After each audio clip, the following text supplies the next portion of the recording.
Welcome back, everybody. This is Slick from Breaking the Clutch. I am joined by the lovely cast of the Banished podcast crew.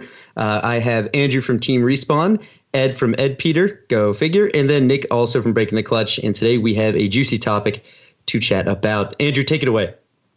Yeah, so we were going to talk about our thoughts and opinions on the two new DLC leaders coming to Halo Wars 2, both Jerome and the Arbiter.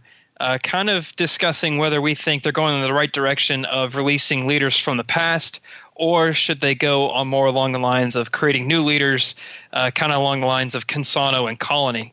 I honestly I don't have really any opinions. If I were to pick any leaders from the past that they should have brought back, I would have said the Prophet of Regret. But so that's just me because he's my favorite Covenant leader. But I think Arbiter...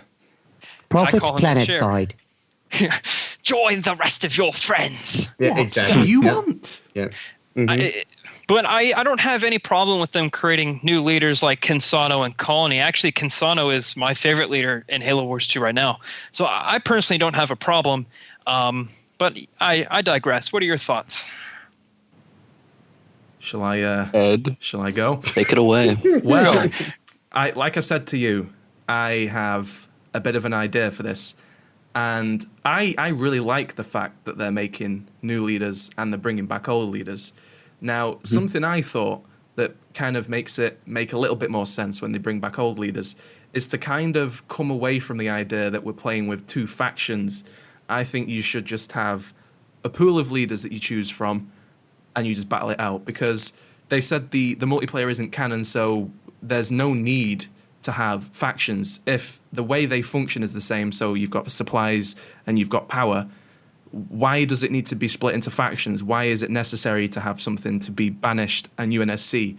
Because the Arbiter isn't Banished, he's Covenant, so they're putting a Banished spin on him, yeah, sure, but I think they should just add leaders to the game regardless of faction and just kind of drop the idea of Banished and UNSC.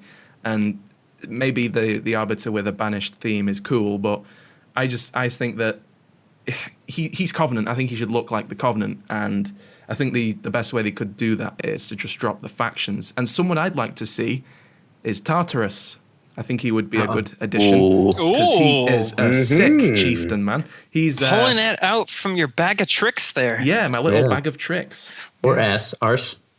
My arse of tricks, yeah. Awesome. My satchel, it's got a little leather strap on it. That was a fantastic pick. Yeah, Tartarus. I like that one. Bro. Yeah, that's pretty good. Dude. I like the Arbiter. I like the fact that they're bringing it back. My issue is with Spartan Jerome. This might be a hot take. Hold on, I need to cool down. Is this considered like a form of racism before you get into this, or like should we? How would it be? Okay, look, hey, Jerome. My only issue with Jerome is the fact that there's already a hero unit with Spartan Jerome, and now they're bringing him as a leader. I guess it's not canon. I just think that's a little bit like just bring back, put any Spartan that's not a hero unit that's already in the game as a playable character. That's my only issue with Spartan Jerome. It's just a little confusing to me why they would do that. That is a bit interesting. What if they ever did an ODST style leader, like the rookie from that would be cool. ODST, or Buck, for example? Ooh. Okay. What if this? Okay. What if this? Sit with me. I almost said SEAL Team 6. Oh my. Noble 6? What if Noble 6 was a leader, and one of his leader abilities was to bring in the squad? Yeah, Carter. Squad. That's kind of like what Jerome is, kind of. Yeah, because he's bringing in Omega Team, right? Yeah, the only issue is that Jerome's already a hero unit. I'm just so confused on it. Yeah, what's Jerome gonna make out of the? If Jerome makes for that, wait, what if he makes himself? Captain Cutter? Yeah, I think he makes himself. Comes out with a little spanner. Holy shit! Who makes Jerome? Is it Cutter? Yeah, it's Cutter. Okay, so if Jeremy, so that's fine. As long as Jerome produces a hero unit of Captain Cutter, the game is okay to me. I understand now.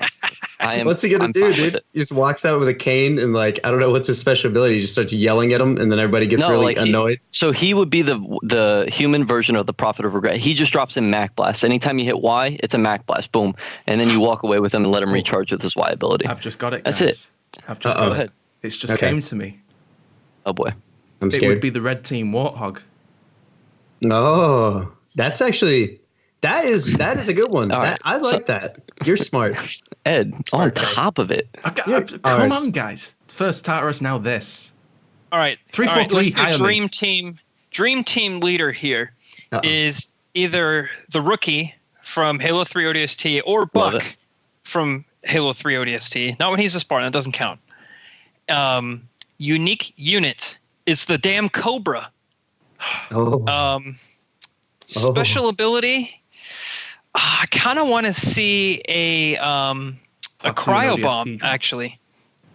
I would love to see the return of the cryo bomb.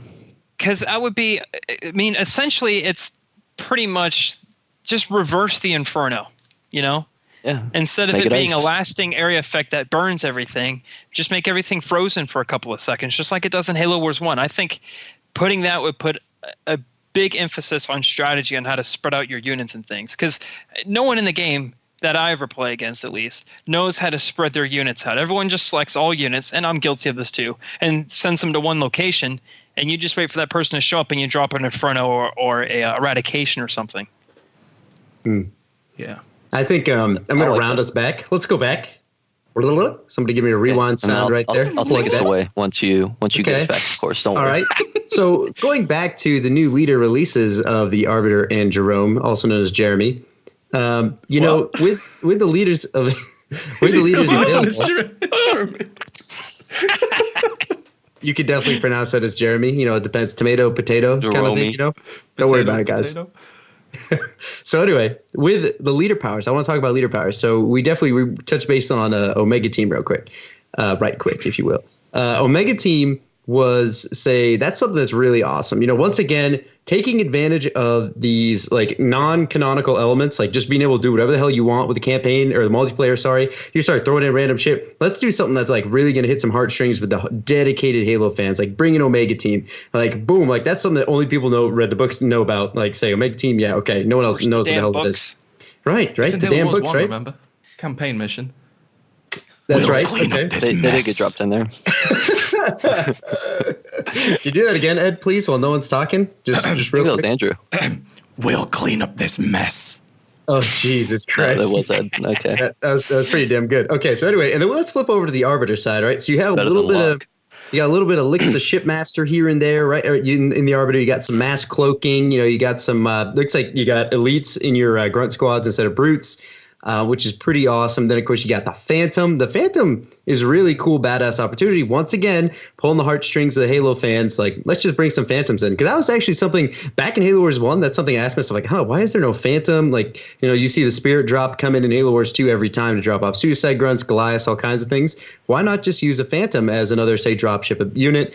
And the fact that they brought it in was actually really incredible. And then if we also talk about Stasis, it sounds like Stasis is going to be one of the biggest abilities for the Arbiter, and that's why when you started talking about Cryobomb, I started thinking about going to this subject because Stasis is going to be an ability. What it does, this is a brief description off the top of the dome, is it freezes units in an area of effect. So you can select a single portion of the map and drop it down, and it freezes them so they cannot attack or take damage. And I believe you can do yours or your enemy's units. I don't think it matters. I think you just stasis whatever the hell you want. So that's going to be something really cool to see. I'm excited to see new leader powers that do completely different things that we haven't seen yet in the game. That's something they've nailed almost every time. When you talk about your Consano and Inferno drops and everything's fire themed, then you got Colony, which is all hunter themed. You know, I think they're nailing it right on the head with the Arbiter and like say the stealthy, like, you know, badassness that is the Arbiter. They're going to kick ass with leader abilities kind of syncing up with that mantra. Yeah, I will give them props for being incredibly creative with, you know, the powers of the leaders. Because, I mean, if you think about it, every single leader has been vastly different than the next. I think the only leader that I would say is pathetic in terms of their leader powers is Sergeant Forge. Ooh. But granted, he was free for everyone. And I think the only unique power that he had is, Combat Salvage and the Scatter Bomb, right? Mm-hmm. Yep. And the one that gives you the rolling economy as well. I don't think that's... Yeah, that doesn't count. It doesn't. But yeah, I think the best theme so far for DLC units has been Consano and Colony. I don't think Johnson really hit the theme that they were looking for, but I don't think that, you know, it was as boring as Forge. Yeah, that's true. And I did get to play as Jerome during E3, and his powers are awesome. They're a lot of fun. A lot of them are inspired, or it's to inspire your other units to increase their morale and fight harder and stuff. So Jerome himself has an area around him where units in that area have a boost to morale, and he has things like kind of like a Mac blast almost, but it's space debris falling from the sky. Oh, it's actually it's enduring enduring barrage or something. So what it is from the storyline, the giant ship on the Banished side is torn apart by Sentinels and Jerome, and actually the big pieces are thrown down on the map upon your enemies. So it's kind of like almost like a Mac blast of sorts, but it's got some like I guess story element to it. So it's like a kinetic energy bomb or something. But it leaves an area. A radius that when your units go in, they have a morale boost. There's also a turret drop that has that same kind of effect. And there's also a few of your general powers as well. And then there's one power that gives some of your units instant veterancy. That's bonkers. And his ultimate, of course, is dropping in Omega Team. Wait, roll back a little bit. The drop-in things from the sky, does that give your units garrisons after it's hit the floor? No. Oh, right. So it stays on the battlefield after you've dropped it, and it gives some sort of area of effect. It's kind of like the ring, say like, I don't know if you drop like say, like the Inferno ring. Yeah, exactly like that, right? So you got in that area, you got the napalm kind of sitting on the ground, and then all the units standing there are still getting burned to shit, that kind of thing. Except, cool. So the other units standing around are getting super motivated like cheerleaders, and they're gonna start kicking some ass. I love the veterancy thing. I think that's really cool. Because you can also not only so basically if you drop it on a squad of units, I'm not sure, Andrew, how big is the area of effect if you could like say compare it? Did you get to use it? It was so expensive. I didn't. The problem is that the firefight game mode, you don't gather enough resources fast enough to get. It was something absurd. I think it was like 2,000 each. I don't know if it was 2,000 each, but it was up there in price. It was high, yeah. Was it the second to last one, like right before Mega Team? It was either the third to last or second to last. Yeah. It's a crazy good ability, right? So if you drop it on a squad of units that are, say like without veterancy, then they gain 1 star.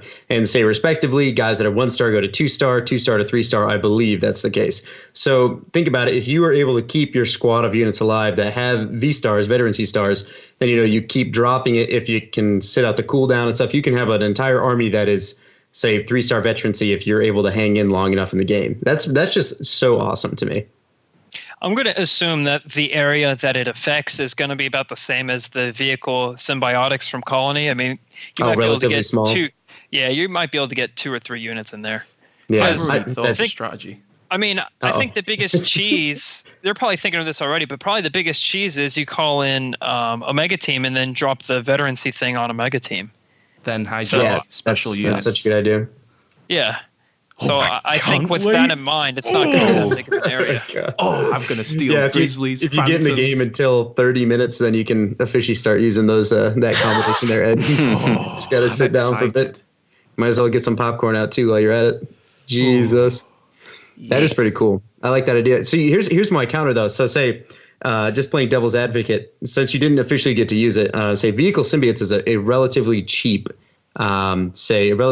drop. It's I can't remember. I think it's less than 400 supply, less than 200 power for the first one. So for this one, if you're saying it's crazy up there in terms of economy, you gotta spend a lot of money. I'd like to think it's at least say a good amount area of effect. I hope it's like at least somewhere in between, say vehicle symbiotes, or let's say like upgraded vortex for Decimus. That area of effect to Inferno. I hope it's somewhere in the middle of that. That'd be nice.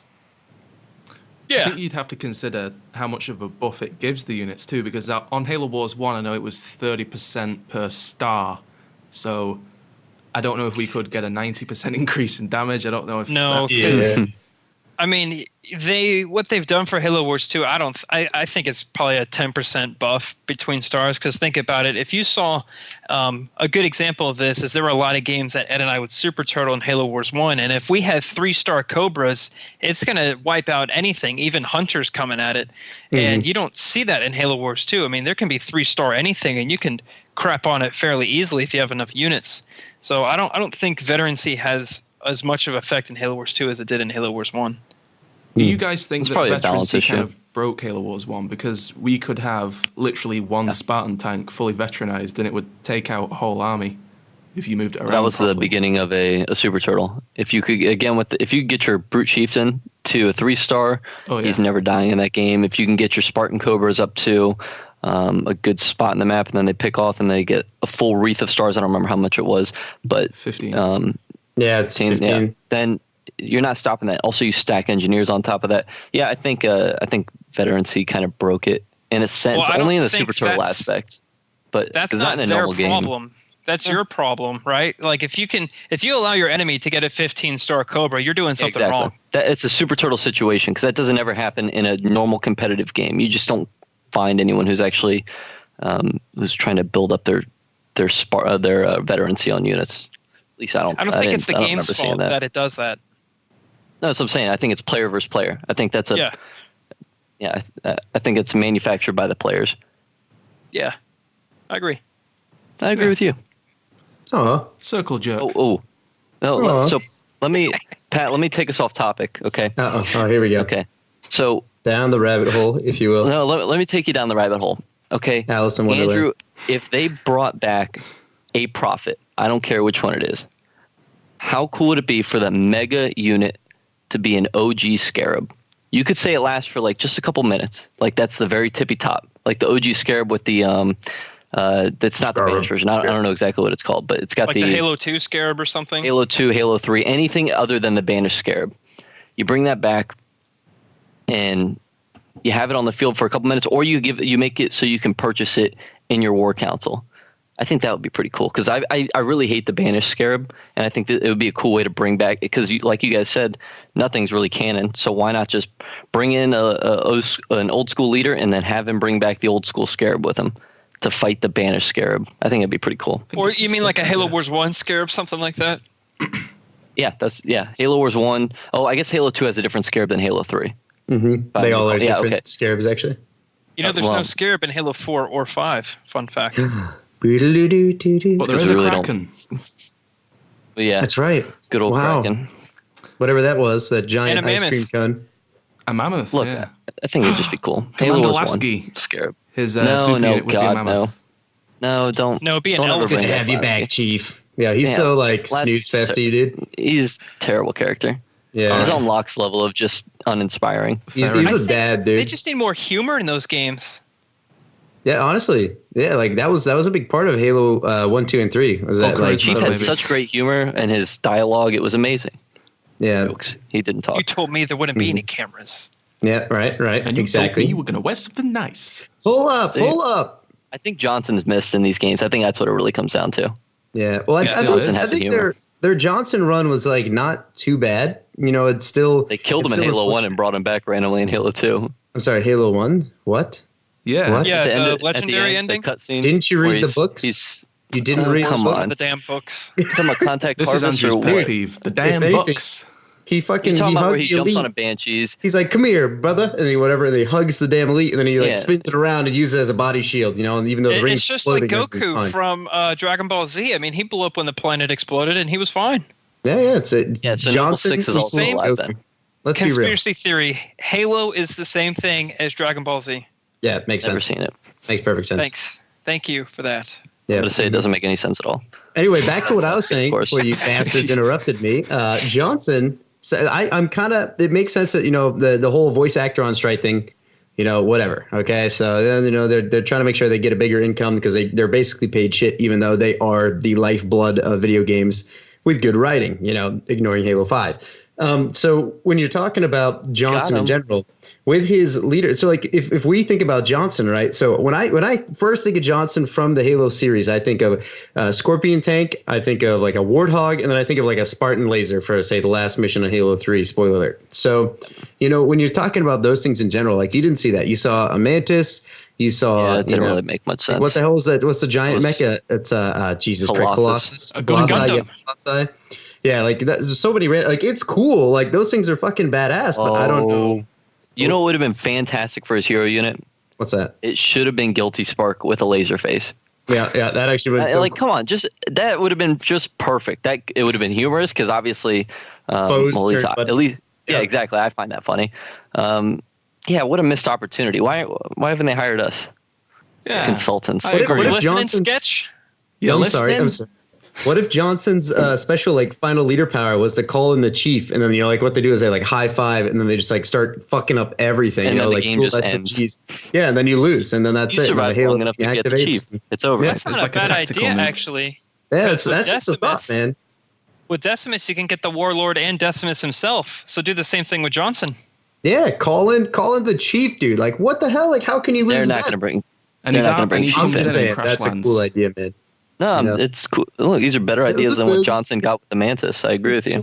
Yeah, you're totally right. It's all about, say, with Arbiter and Jeremy, as long as they properly execute this and make sure that they have, say, the proper leader powers, the proper feel, the proper mantra. As soon as you're playing them, you feel like you are the Arbiter, you feel like you are Jeremy or Jerome, then, you're in a good spot. That's a good job, a DLC well done. Colony could not have done, that's the perfect way to do it, man. Think of the community just randomly got so hyped because of Colony. Not randomly, but because incredible trailer drop, incredible feel, like hunters are back. Oh my God, I can play as hunters. That's the most badass thing I've ever heard. And then you play it, you feel like a hunter, you're walking around, you're hearing and think about the voice. Remember the first time you heard the voice for Colony? That shit's so bad, so badass. Sorry, our base, they attack. What the fuck, dude? That's so fucking dope. Good job. Colony's by far the most creative thing that 343's ever done in Creative Assembly. They should just stop right there and just pass the torch. Yeah, I agree. Give it back to Bungie. I'm sorry. I'm just imagining Spartan Jeremy reporting for service. He comes down, you're gonna feel like an idiot. Everyone's gonna feel so dumb, flailing his arms. Yeah, somebody just said it wrong in Halo Wars 1. That's why they're like, Jeremy, take cover. Yeah, exactly. That's it. That's what I was just gonna say. Swinging back to the Prophet leader idea. What do you guys think of his super being a big beam of light comes down from the sky, and an endless stream of units drop down from a grav lift for 30 seconds. Or you bring back the Raging Arbiter and have the Arbiter just literally go on a 45-second rage across the map, and he just rinses everything that's in his field. You could do so much with this. Just have him randomly, you pick a direction that he goes, and the Arbiter just charges straight forward. I do wonder if the Arbiter that we're going to get in June or in a week's time will have rage. Imagine that. He has so he doesn't have he has the ability to get extra damage and extra speed and extra health, I think is what it gives him, but I don't think there'll be any animations like the cool animations back in Halo Wars 1, which I sorely miss. I think that was a missed opportunity to bring that back in Wars 2. You don't think he's going to have his rage ability then? No, there are things that they boring. call rage, but it's just he gets increased health, he gets increased damage, and he gets increased speed, but there's no... This is something I'm surprised none of us have already brought up. The stasis, that's basically the vampire's Y ability from Halo Wars 1. Ooh, Ed just broke it. Yeah. I just remember we talked about the That's stasis the thing. The Illuminati's confirmed. That is his unit. What if the Arbiter gets a vampire? I can definitely see it. No, you're right. Ed, hold on. I gotta go, guys. I need to post a video on the YouTube channel. Breaking news. Breaking news. New leader confirmed, kind of. Exposed. New I'll you. have a little vampire sexual. in the corner of the screen with a white lens flare behind it. That's it. This is one of our finer podcasts. Exactly. It is. Yeah, so be sure to go down in the comments section below and post your thoughts on who are we talking about, Jerome and the Arbiter. Jeremy and Jeremy and the Arbiter. And Jeremy and the Arbiter. Let us know if you'd rather them create new leaders, pull them out of their ass like with Consano and Colony, or go backwards and pull out some of the fan favorites like Johnson and Jeremy and things like that. Be sure to stay locked here on the channel because we're going to be posting podcasts hopefully every week. And check out all of our individual channels. Link to those are in the description below. 2/3 Until next time. Yeah, we're all objectively shite. That's right. Yep. Thanks for watching, fellas. Shit. See you later. Later.